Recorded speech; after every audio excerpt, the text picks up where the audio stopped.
अब परिचय कराना चाहता हूँ हमारे एक ऐसे व्यक्तित्व से जिनका नाम है पंडित नागेश चंद्र शर्मा जी। आप पुरोहित, पत्रकार, लेखक, कवि एवं वैदिक प्रवक्ता हैं। वर्तमान में आप मेटा स्कूलिंग प्राइवेट लिमिटेड में डायरेक्टर के रूप में कार्यरत हैं। इसके पहले आपने पूर्व में हेरको transform limited, Eureka Forbes, Tata group, Bajaj electricals और रिलायंस जैसी जानी मानी कंपनियों में विभिन्न पदों पर कार्य किया है। आप आर्ष एजुकेशन एंड रिसर्च फाउंडेशन के संस्थापक एवं अध्यक्ष हैं। साथ ही आप संस्थापक हैं आर्ष गुरुकुल वानप्रस्थ आश्रम और गौशाला के, जो कि मुंबई महाराष्ट्र में स्थित है। विगत करीब 25 सालों से आपने पौरोहित्य, लेखन, भाषण और अलग अलग कार्यक्रम के आयोजन में उनके माध्यम से वैदिक धर्म और आर्य समाज व संस्थानों में वेद प्रवचन, उपनिषद कथा, रामायण कथा, गीता प्रवचन आदि के रूप में सेवा और राष्ट्रीय स्तर पर बच्चों को आपने संस्कारवान बनाने के लिए जो पाठ्यक्रम का निर्माण किया और अनेक कार्यक्रम और शिविर आयोजित किए, उनको संचालित किया, इसके लिए आपकी भूरी भूरी प्रशंसा की जानी चाहिए। मैं आमंत्रित करता हूं आपको मंच पर आपके उद्बोधन के लिए। श्री नागेश शर्मा जी।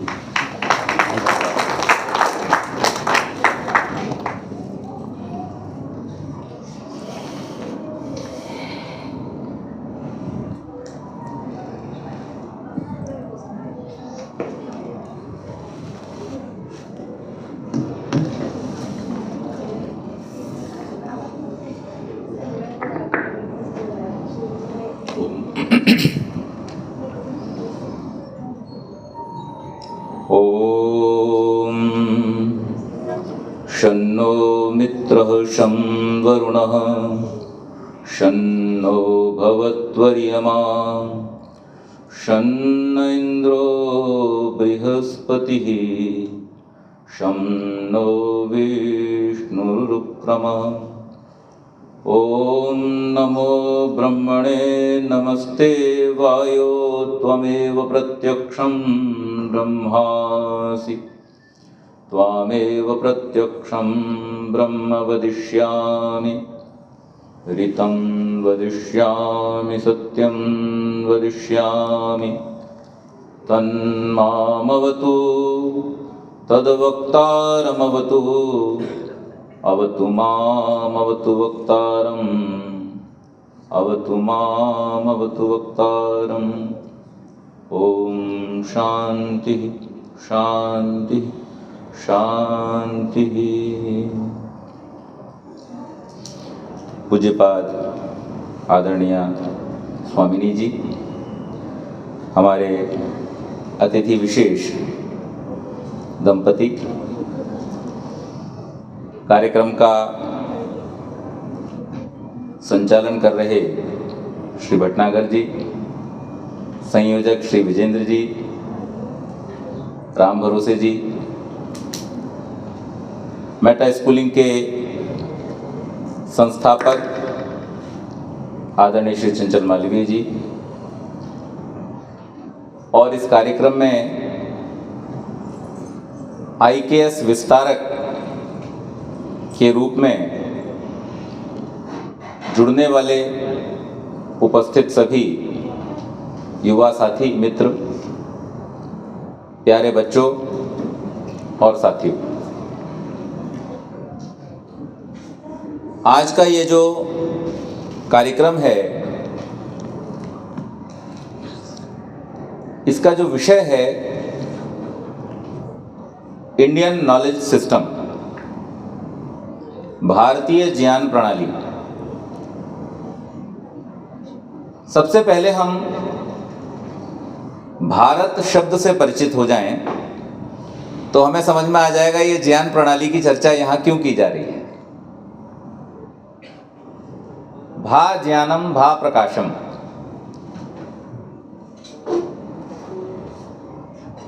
भा ज्ञान और प्रकाश का नाम है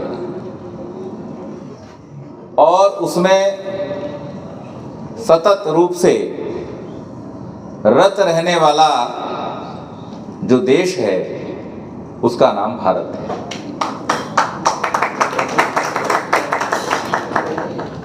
हमारी तो जीवन प्रणाली ही ज्ञान की उपासना से शुरू होती है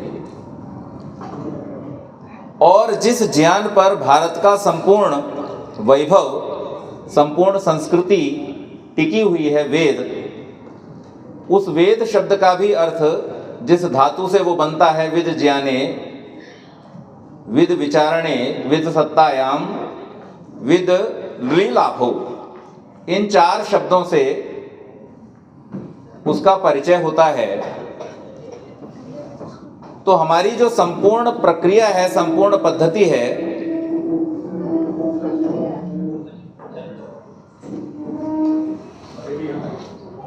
जहां स्थान है वहां ले लें, आराम से बैठ जाएं, वो ज्ञान से ही जुड़ी हुई है। और भारतीय ज्ञान प्रणाली की जब हम बात करते हैं तो भारतीय ज्ञान प्रणाली का जो सबसे बड़ा वैशिष्ट्य है, सबसे बड़ी जो उसकी विशेषता है, या हम सामान्य भाषा में अगर कहें तो जो उसकी पिक्युलरिटी है, वो ये है कि भारतीय ज्ञान परंपरा आपको आपके जीवन से जोड़ती है। यानी जीवन जीने की जो विद्या है वो भारतीय ज्ञान परंपरा है। सब बच्चों को यहाँ बैठाओ साइड में। आज हम विज्ञान में, तकनीक में बहुत सारी उन्नति अपने देश में और पूरे विश्व में कर रहे हैं। हमने चांद और मंगल ग्रह पर जाने की योजनाएं साकार की हैं। अंतरिक्ष में हमने सैटेलाइट की पूरी एक दुनिया बसा रखी है और वहां से हम अपनी दुनिया को अलग अलग एंगल से हर समय देखते रहते हैं, उस पर निगरानी करते रहते हैं। लेकिन शास्त्र कहता है यत् यत् ब्रह्मांडे तत्तत् पिंडे, यत् यत् पिंडे तत्तत् ब्रह्मांडे। आज संपूर्ण विश्व को देखने की प्रणाली तो हमारे पास विज्ञान और तकनीक ने उपलब्ध करा दी है, लेकिन अगर इस पिंड के अंदर जो छुपा हुआ ब्रह्मांड है और हमारा जो संपूर्ण वैभव, सुख, आनंद, शांति जो हमें वास्तविक रूप में अपने जीवन के लिए चाहिए, उसको अगर जानना है, उसको अगर देखना है, उसको अगर समझना है, उस पर अगर अपनी हमें विजिलेंस रखनी है, तो उसके लिए जहां हमें जाना पड़ेगा वो शरण है भारतीय ज्ञान प्रणाली की। इसके बिना ये संभव नहीं होगा। और जैसे भी आदरणीय भटनागर जी कह रहे थे कि शास्त्रीय का ट्रांसलेशन होना बहुत मुश्किल काम है। कारण यह है कि शास्त्र एक समग्र शब्द है। शास्त्र कोई एक बात नहीं है। शास्त्र जीवन की संपूर्ण प्रणाली को अपने अंदर समाहित करने वाला शब्द है और इसलिए जो शास्त्र पर आधारित है उसका नाम है शास्त्रीय। जैसे अभी ये जो नृत्य प्रस्तुत यहां पर किया गया और ये वंदना नृत्य के साथ में जो प्रस्तुत की गई, ये आध्यात्म और कला का एक ऐसा अनूठा संगम है कि जिसके माध्यम से व्यक्ति अंतर की पूरी यात्रा को कर सकता है। एक प्रस्तुति के माध्यम से, एक नृत्य के माध्यम से, एक गीत के माध्यम से, एक विधा के माध्यम से। तो शास्त्रीय का अर्थ है जो समग्र है, इंक्लूसिव है, जिसके अंदर जीवन के एक संपूर्ण विज्ञान को, जीवन की एक संपूर्ण प्रणाली को दे दिया गया है, उसका नाम है शास्त्र। और इसलिए जो भारतीय ज्ञान प्रणाली की आज हम चर्चा करने के लिए यहां उपस्थित हुए हैं,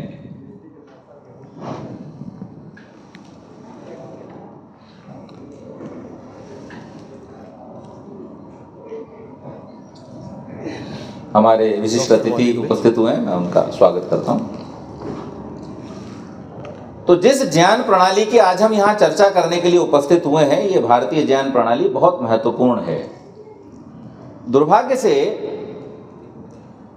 भारत के स्वतंत्रता के इतने समय बीत जाने के बाद भी इस प्रणाली को अपनाने के ऊपर काम नहीं किया गया, और इसलिए हमारी जो पिछली 1, 2 या मैं अगर गलत नहीं हूं तो 3 पीढ़ियां लगभग, क्योंकि हम ऐसा मानते हैं कि 20 वर्ष में एक पीढ़ी तैयार हो जाती है, तो पिछली 3-4 पीढ़ियां हमारी इस प्रणाली से पूरी तरह से वंचित रह गई, जिसका परिणाम यह है कि अभी आदरणीय भटनागर जी जो संचालन करते समय बड़े सुंदर ढंग से, मैं बड़ी बारीकी से उनको सुन रहा था, बड़ी गहराई से, कि वो संस्कृत के शब्द भी प्रयोग कर रहे थे, अंग्रेजी भी प्रयोग कर रहे थे, उर्दू भी प्रयोग कर रहे थे, हिंदी में भी बोल रहे थे। ये जो विविधता है हमारी भाषा की, ये जो सौंदर्य है हमारी भाषा का, ये जो इंक्लूसिवनेस है, ये जिसके माध्यम से हम अपनी भाषा में एक लालित्य स्थापित कर पाते थे, वो समझ और वो जो हमारा ज्ञान था वो धीरे धीरे आज पीढ़ी से लुप्त होता चला जा रहा है। उनकी भाषा का भी विकास उस रूप में नहीं हो पा रहा जैसे होना चाहिए, और उसका कारण ये है कि हम अपने रूट से कहीं ना कहीं दूर होते चले जा रहे हैं, हम छूटते चले जा रहे हैं। लेकिन अब ये हमारे सामने एक सौभाग्य की बात भी है कि ये एक अवसर हमारे सामने उपलब्ध हुआ है कि जब सरकारी तंत्र, क्योंकि अब तक जो रुका रहा उसका कारण भी सरकारी तंत्र था, तो अब जब आने वाला है तो उसका जो माध्यम है वो भी सरकारी तंत्र है। और उसके लिए मैं आदरणीय चंचल जी का, हमारी आदरणीय स्वामिनी जी बैठी हैं, और हमारे जैसे बहुत सारे ऐसे लोग जिन्होंने इस पूरे सिस्टम को ड्राइव करने में और सरकार को इस सिस्टम को स्वीकार करने के लिए प्रेरित भी किया, उसके लिए कार्य भी किया, उसके लिए चीजें भी बना करके तैयार की, तो उस पूरे मनोरथ और उस पूरे पुरुषार्थ का जो परिणाम है, आज सरकार की ओर से इस बात की स्वीकृति है कि इस सिस्टम को, इस भारतीय ज्ञान प्रणाली को, इंडियन नॉलेज सिस्टम को आज शिक्षा के साथ में जोड़ा जा रहा है, और ये एक स्वागत करने योग्य कदम है सरकार की ओर से। और इसलिए अब हमारे पास ये अवसर आ जाता है कि अब हम बिना किसी संकोच के, बिना किसी प्रकार के प्रमाद और आलस्य के इस प्रणाली को, जब ये अवसर हमारे पास आ गया कि हम इसको अपना सकते हैं, तो हमें शीघ्रातिशीघ्र इस पर कार्य करना शुरू कर देना चाहिए और उसको अपना लेना चाहिए। अब इसमें 2 बातें थी। एक तो ये कि भारतीय ज्ञान प्रणाली से जो लोग दूर रहे, तो अब अगर सीधे सीधे गवर्नमेंट कह देती है कि IKS को इंट्रोड्यूस करना है, तो लोग, जिसे हमारे यहाँ कहावत के रूप में कहें तो बगलें झांकना, वो शुरू हो गया कि ये है क्या। आधे से ज्यादा लोगों को तो यही पता नहीं कि ये है क्या, और जिनको ये थोड़ा बहुत पता भी चला गवर्नमेंट के ड्राफ्ट्स के माध्यम से, पॉलिसीज के माध्यम से, तो वो सोचते हैं अब इसको इंप्लीमेंट कैसे करना है। और यहां पर कार्य शुरू हुआ आर्ष एजुकेशन और मेटा स्कूलिंग प्राइवेट लिमिटेड का, आदरणीय स्वामिनी जी के मार्गदर्शन में, आर्ष विद्यातीर्थ के मार्गदर्शन में, आर्ष एजुकेशन के साथ मेटा स्कूलिंग प्राइवेट लिमिटेड ने इंडियन नॉलेज सिस्टम से जुड़े हुए जो भी विषय हैं उनको बहुत सुंदर पुस्तकों के रूप में उपलब्ध कराया। अब यहां देखिए, समझने की एक छोटी सी बात है, किसी भी देश की संस्कृति किन चीजों पर निर्भर है? तो मुख्य रूप से 3 चीजें हैं। पहला है संस्कार, दूसरा है व्यवहार, और तीसरा है त्योहार। आप थोड़ा सा दृष्टि डालें, हमारी संस्कृति को आज जो विकृत करने का प्रयास किया गया है इतने लंबे समय से, उसमें इन्हीं 3 चीजों पर सबसे ज्यादा प्रहार किया गया। मैं अक्सर जब शिक्षकों के बीच होता हूं, मैं एक बात अवश्य कहता हूं, और हमारे आदरणीय भाई साहब चंचल जी भी इस बात को कहते हैं। एक छोटा सा एक्ट है, छोटा सा एक्शन, यहां पर भी बहुत सारे लोगों ने किया। हम एक दूसरे को मिलते ही बोलते हैं गुड मॉर्निंग।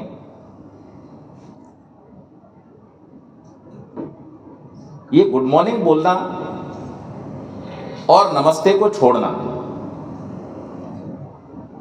इतने मात्र में अगर किसी व्यक्ति से पूछा जाए कि क्या लाभ क्या हानि, तो एक संक्षेप में, एक सूक्ष्म दृष्टि से देखे बिना सुपरफिशियल विजन से हम ये कह देंगे क्या फर्क पड़ता है, एक ग्रीटिंग ही तो है, एक दूसरे को ग्रीट ही तो करना है, नमस्ते की जगह हमने गुड मॉर्निंग कह दिया, इससे क्या फर्क पड़ गया। लेकिन जब हम इसकी सूक्ष्मता में जाएंगे, इसके साइंस में जाएंगे, तब हमको पता चलेगा हमने क्या खो दिया। जब हम किसी को गुड मॉर्निंग बोलते हैं तो गुड मॉर्निंग बोलते समय हम किसी भी भाव भंगिमा में हो सकते हैं और उसमें किसी भाव विशेष की कोई प्रधानता नहीं होती। उद्देश्य केवल ग्रीट करना है, तो ग्रीट करने का जहां तक मैं हिंदी ट्रांसलेशन समझता हूं होता है अभिवादन। और हमारे यहां कहा गया अभिवादनशीलस्य नृत्य वृद्धोपसेविनः चत्वारि तस्य वर्धन्ते आयु विद्या यशोबलम, कि जब हम अभिवादनशील होते हैं तो जिसके प्रति हम अभिवादन करते हैं उसके आशीर्वाद से, अभी आदरणीय भटनागर जी ने कहा कि विजेंद्र जी को आशीर्वाद दीजिए स्वामिनी जी, राम जी को आशीर्वाद दीजिए स्वामिनी जी, हम सब भी उनका आशीर्वाद लेते रहते हैं। तो अभिवादन की प्रक्रिया में दो चीजें हैं, एक है अभिमान का नाश, दूसरा है आशीर्वाद की प्राप्ति। अब आप मुझे बताइए थोड़ा सा विचार करके, गुड मॉर्निंग में इन दोनों में से क्या होता है। मैं आपसे कहता हूं गुड मॉर्निंग, आप मुझसे कह देते हो गुड मॉर्निंग, जैसा मैंने आपको दिया, जैसे दीवार पे हम बॉल मारते हैं टप्पा खा के लौट के हमारे पास आ जाती है, वैसे ही टप्पा खा के ही आ गया। परंतु जब मैं नमस्ते कहता हूं तो वो कहते हैं आयुष्मान भव, विद्यावान भव, श्रीमान भव, तेजस्वी भव। ये आशीर्वाद की जो परंपरा थी ये समाप्त हो जाती है एक गुड मॉर्निंग के प्रयोग से नमस्ते के स्थान पर। दूसरा, जब हम नमस्ते करते हैं तो नमस्ते शब्द का अर्थ है नमः ते, मैं आपके प्रति अपने आप को नमन कर रहा हूं, मैं अपने आप को झुका रहा हूं, अपने अहंकार को मैं आपके व्यक्तित्व से छोटा मानता हूं, इसलिए मैं आपको प्रणाम कर रहा हूं, झुक रहा हूं आपके सामने, आपसे मैं कुछ प्राप्त करना चाहता हूं। और वहां वो आशीर्वाद की प्रक्रिया पूरी होती है। और प्राप्त क्या हो रहा है? आयु विद्या यश बल, यही तो चाहिए जीवन के लिए हमको। लेकिन इस एक शब्द ने हमारी पूरी परिपाटी को समाप्त कर दिया। अब न गुरु और शिष्य के बीच में इस प्रकार का अभिवादन का संबंध रह गया, न आशीर्वाद का संबंध रह गया। ये पूरी प्रक्रिया एक शब्द ने बिगाड़ दी। आप ध्यान दीजिए, संस्कार जब बिगड़ जाता है तो संस्कृति के ऊपर बहुत बड़ा कुठाराघात होता है। और इस एक संस्कार ने हमारे व्यवहार को परिवर्तित कर दिया। आप मुझसे अभी अगर पूछें तो मैं आपको मेरे कक्षा 1 से लेकर के MSc तक जितने प्रोफेसर्स ने मुझे पढ़ाया है, टीचर्स ने पढ़ाया है और लेक्चरर्स ने पढ़ाया है, उन सारे अध्यापकों का नाम लिख करके अपने हाथ से दे सकता हूं। आप घर जाकर अपने बच्चों से या विद्यालय में अगर जाते तो उन बच्चों से पूछिएगा पिछली 2 कक्षा, यानी अगर वो तीसरी में है तो पहली कक्षा में उसके अध्यापक कौन कौन थे, उनका नाम बता के दिखाए। नहीं बता सकता। संबंध खत्म हो गया, व्यवहार खत्म हो गया। तो संस्कार गया, उससे व्यवहार बदल गया। अब व्यवहार बदलने से क्या हुआ? त्योहार बदल गए। बदले या नहीं बदले? आपको पता भी नहीं होगा। आप में से कितने लोग हैं जिन्होंने एक त्योहार का नाम सुना है, सीताष्टमी? कब होता है कोई बताए? सुना है आपने वैसे नाम? विमेंस डे कितने लोगों ने सुना है? बता दीजिए, हाथ खड़ा कर दीजिए। विमेंस डे कितने लोगों ने सुना है? महिला दिवस कब होता है? 8 मार्च को होता है। फाल्गुन की अष्टमी का नाम है सीताष्टमी। और उस फाल्गुन की अष्टमी को रिप्लेस कर दिया गया किसके द्वारा? सीताष्टमी, विमेंस डे के द्वारा। अब आप देखिए, जैसे ही आप माता सीता का व्यक्तित्व अपने दिमाग में लेकर आते हैं, आपके दिमाग के अंदर क्या आता है? विद्या, वीरता, सतीत्व, पतिव्रता, ये सारे के सारे संस्कार आपके दिमाग में ऐसे एकदम घूम जाते हैं। विमेंस डे से आपके दिमाग में क्या आता है? क्या आता है?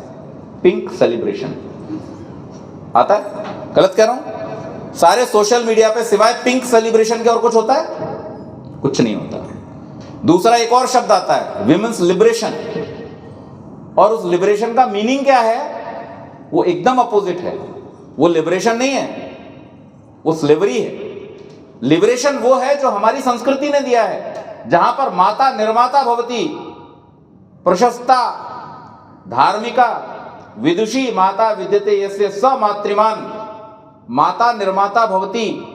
और कहां तक कह दिया कि यत्र नार्यस्तु पूज्यन्ते रमन्ते तत्र देवता, यत्रेतास्तु न पूज्यन्ते सर्वास्तत्र अफला क्रिया। ये सशक्तिकरण था, ये लिबरेशन था, ये छूट थी आपको आपके बच्चों का निर्माण करने की। यहां महिलाएं जो उपस्थित हैं, माताएं जो उपस्थित हैं, मैं एक ही क्वेश्चन पूछता हूं छोटा सा। एक स्त्री के जीवन का सबसे बड़ा अचीवमेंट क्या है? इसको सरल कर देता हूं। आप संसार में किन्हीं महिलाओं को याद करते हैं तो किस वजह से करते हैं? मातृत्व के कारण। आज माता जीजाबाई को अगर हम याद करते हैं तो उनके मातृत्व के कारण, क्योंकि उन्होंने शिवाजी का निर्माण किया। आज माता कौशल्या को याद करते हैं, माता देवकी और यशोदा को याद करते हैं, माता जयवंता बाई को याद करते हैं, माता सीता को याद करते हैं, तो उनके संतान के निर्माण के कारण। इस पूरे समस्त व्यवहार को हमारे त्योहार से हटा दिया गया और उसका परिणाम यह है कि हमारे त्योहारों का स्वरूप बदल गया। हमारे यहां गुरु पूर्णिमा का त्योहार था, गुरु शिष्य के संबंध का।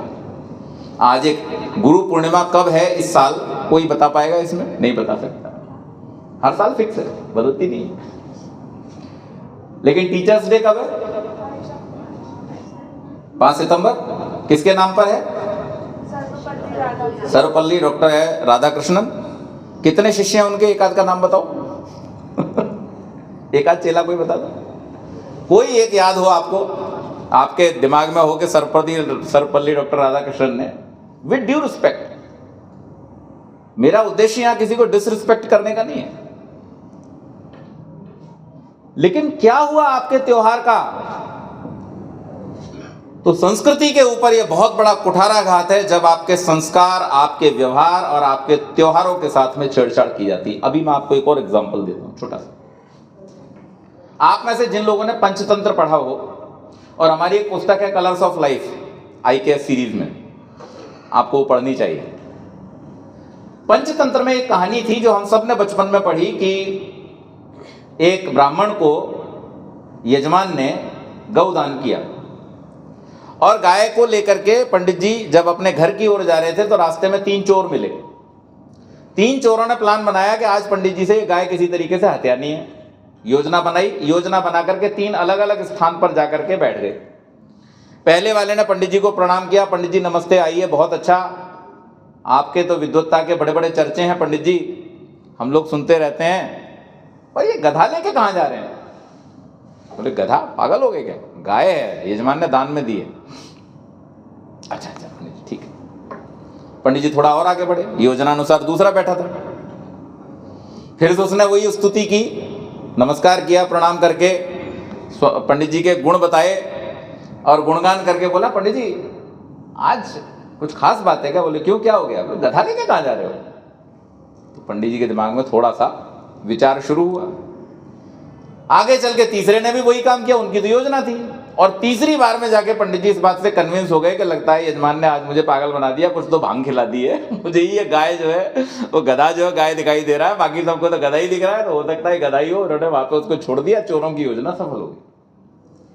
अब इस कहानी का जो मॉरल है, उद्देश्य है, वो क्या है कि हमें हर कार्य को बुद्धिपूर्वक करना चाहिए, विचारपूर्वक करना चाहिए, ज्यादा लोगों की बात सुनना नहीं चाहिए। अपनी बुद्धि जिसको स्वीकार करती है उस बुद्धि की बात को मानना चाहिए।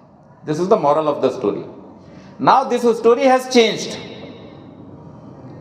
अब जो पुस्तक में स्टोरी है वो क्या कह रही है कि पंडित जी को किसी ने बकरी दान की। अब सुनते चलिए। और रास्ते में जो चोर थे उन्होंने गधे की जगह कुत्ता कहा, क्योंकि साइज मैच करना पड़ेगा। तो बकरी के साइज का गधा तो हो नहीं सकता, तो बकरी के साइज का कुत्ता होता है। अब आप में से कोई बताओ, इस बकरी के हो जाने से गाय की जगह और कुत्ते के हो जाने के गधे की जगह, इससे क्या फर्क पड़ा? स्टोरी का मॉरल तो वही रहा, अपनी बुद्धि का प्रयोग करना चाहिए। फर्क क्या पड़ा? एनीबडी? जी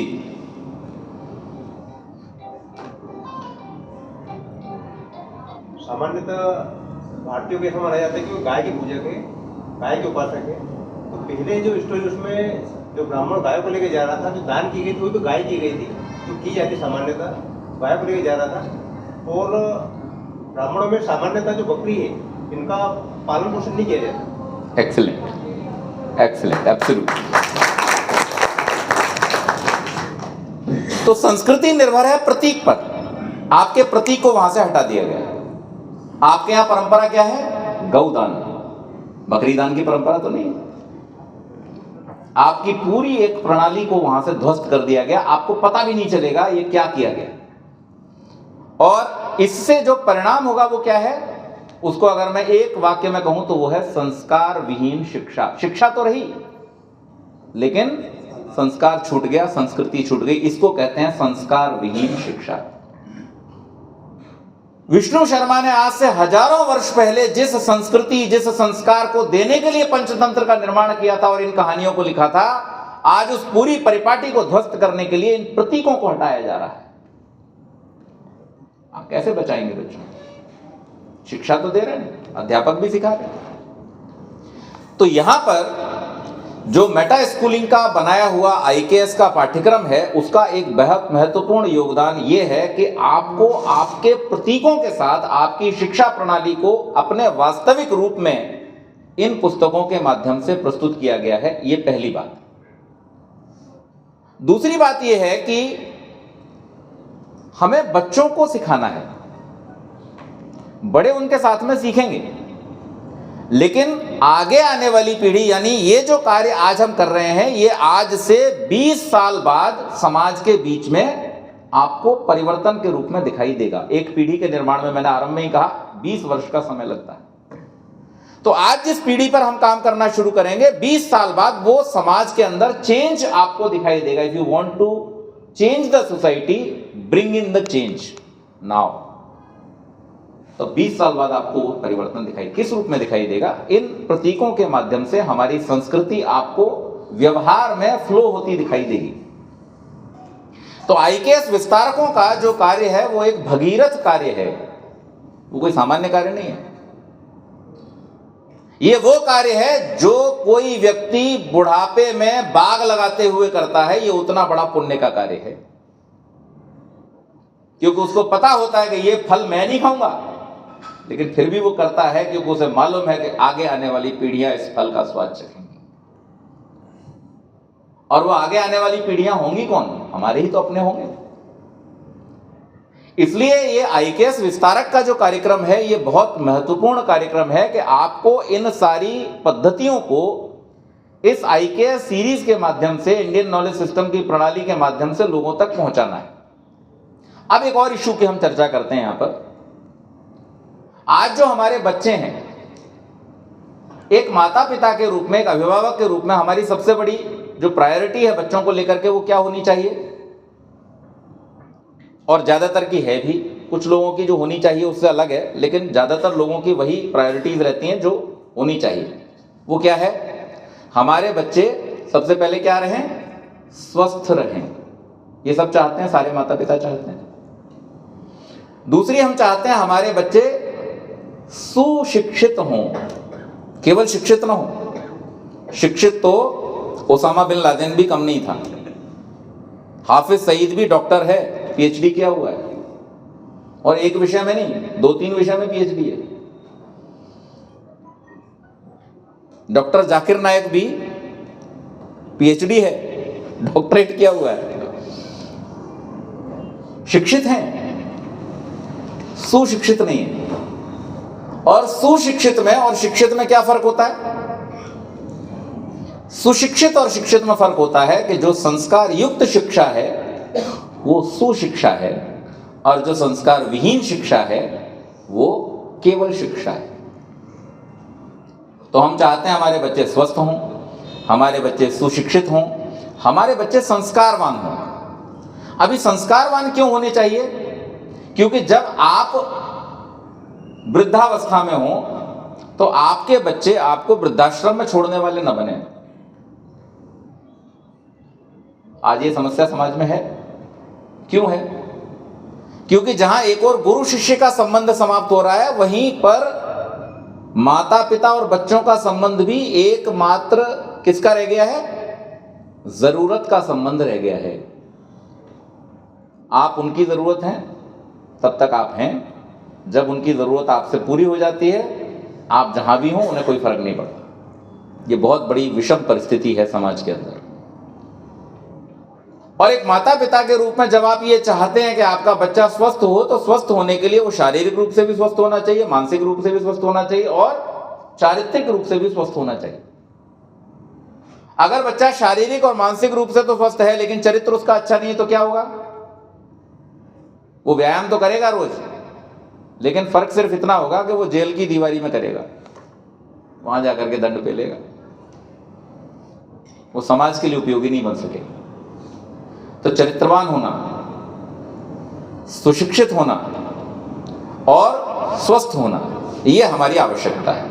लेकिन आज मुझे यह बतलाइए, कितने माता पिता हैं जिनको यह पता है कि बच्चों को शिक्षित कैसे करना, बच्चों को संस्कारवान कैसे करना और बच्चों को स्वस्थ कैसे रखना? मैं दावे के साथ आपको कह सकता हूं, बिना किसी सर्वे के, आप चाहें तो इसको प्रूव करने के लिए सर्वे कर लें, 90% माता पिताओं को वर्तमान में यह पता नहीं है कैसे शिक्षा देनी है, कैसे संस्कार देना है, कैसे बच्चों का स्वास्थ्य बचाना है। सारे लोग अंधी दौड़ में लगे हुए हैं। जरा सा बच्चे के सिर में दर्द हुआ, चलो डॉक्टर के पास, दिलवा के लाते हैं मेडिसिन। जरा सा सर्दी जुकाम हुआ, चलो डॉक्टर के पास, दिलवा के लाते हैं मेडिसिन। ये क्यों है? क्योंकि उनको जानकारी नहीं है, पता नहीं है। और बच्चा अगर उद्यमी हो गया तो किसके पास लेकर के जाते हैं? साइकियाट्रिस्ट के पास लेकर के जाते हैं, या आजकल काउंसलिंग का एक बहुत तगड़ा बिजनेस चल रहा है, उनके पास लेकर के जाते हैं कि हमारा बच्चा बहुत उद्यमी है, इसको आप काउंसिल कीजिए। अच्छा मुझे बताइए, बच्चा माता पिता की बात ज्यादा सुनेगा या किसी अनजान आदमी की बात ज्यादा सुनेगा? लेकिन आप किसी भी तीसरे पेरेंट से जब बात करेंगे तो वो सीधे आपको यही बोलते हैं, हमारी तो सुनता ही नहीं, आप ही कुछ समझाओ। मैं तो पुरोहित हूं, मुझे बहुत जगह जाना होता तो कहते पंडित जी आप ही समझा दो, हमारी तो बच्चे सुनते नहीं। अगर बच्चे आपकी नहीं सुन रहे, it means there is a disconnect, आपके और बच्चों के बीच का संबंध ठीक नहीं। लेकिन यही समस्या शिक्षकों के सामने भी है। दुर्भाग्य की बात यह है कि बच्चे बात शिक्षकों की भी नहीं सुनते, और इसलिए विद्यालयों में भी यही समस्या है कि हम बच्चों को कैसे सिखाएं। अच्छा, उसमें भी सोने पे सुहागा या करेला और नीम चढ़ा, दोनों में से जो आपको उचित लगे वो कहावत इसके लिए प्रयोग कर लें कि एक तो बच्चे सुनते नहीं माता पिता की, सुनते नहीं अध्यापक की, और उस पर भी अध्यापक को अब यह अधिकार नहीं कि वो बच्चे को डांटे भी, वो भी छीन लिया उससे, क्या होगा? तो ये जो संस्कार विहीनता धीरे धीरे पनप रही है, ये एक बहुत दुष्परिणाम के रूप में समाज के सामने उपस्थित हो रही है। ऑलरेडी आ चुका है, उसका परिणाम आपको समाज में सब ओर दिखाई देने लगा है। बड़े शहरों में थोड़ा ज्यादा दिखाई देने लगा है, छोटे शहरों में भी धीरे धीरे पनप रहा है। जैसे जैसे ये मोबाइल सब जगह पहुंचता जाएगा, धीरे धीरे वो सारे कुसंस्कार, वो सारी की सारी गंदगी सब जगह एक जैसी हो जाएगी। तो ऐसे में IKS की जो प्रणाली है, जो भारतीय शिक्षा प्रणाली की जुड़ी हुई पुस्तकें हैं और उससे जुड़ी हुई जो एक्टिविटीज हैं, उनका एक बहुत महत्वपूर्ण स्थान हो जाता है शिक्षा में कि वो आज की शिक्षा का जो अधूरापन है उसको कॉम्प्लीमेंट करें, उसको पूर्ण करें। तो इसलिए ये जो IKS का आज यहां पर ये विस्तारक कार्यक्रम रखा गया है, निश्चित रूप से ये अभिनंदन तो हम एक प्रतीक रूप में कर रहे हैं। वास्तव में देखा जाए तो मैं भाई साहब से डिस्कस कर रहा था कि अभिनंदन नहीं, इसको तो आवाहन का नाम देना चाहिए। ये हम आपका आवाहन कर रहे हैं कि आप आइए और समाज के प्रति हमारा जो कर्तव्य है, हमारा जो दायित्व है, और इस समाज, इस राष्ट्र के प्रति हमारी जो जिम्मेदारी है, उसका निर्वहन करने के लिए हम कंधे से कंधा मिलाकर के एक साथ जब चलेंगे तो निश्चित रूप से हमारा ये कार्य देश के लिए, समाज के लिए, आने वाली पीढ़ियों के लिए एक बहुत ही प्रशस्त पंथ का निर्माण करने वाला होगा। और तभी हम अपने जो पूर्वजों की थाती है, जिसको हम प्रतिदिन प्रार्थना में कहते हैं, याम मेधाम देवगणाः पितरश्च उपासते तयामा मध्य मेधया अग्ने मेधा विनम कुरु। हे परमेश्वर, जैसे हमारे पूर्वजों ने अपने ज्ञान विज्ञान पूर्ण जीवन प्रणाली से देवताओं जैसा जीवन प्राप्त किया और सुखों को प्राप्त किया, उसी प्रकार के सुख वैभव ऐश्वर्य हम भी अपने जीवन में प्राप्त करें और हमारी आने वाली पीढ़ियों को भी प्राप्त हों। इसके लिए ये एक छोटा सा प्रयास आर्ष एजुकेशन और मेटा स्कूलिंग के द्वारा हमारे इंदौर के देवास के जो टीम है, हमारे आदरणीय राम भरोसे जी, विजेंद्र जी और श्री भटनागर जी के सहयोग से, आदरणीय स्वामिनी जी के निर्देशन में यहाँ पर किया जा रहा है। मैं मेटा स्कूलिंग के CEO के रूप में आप सबका पुनः बहुत बहुत धन्यवाद करता हूँ, स्वागत करता हूँ और अपनी वाणी को यहीं विराम देता हूँ। धन्यवाद।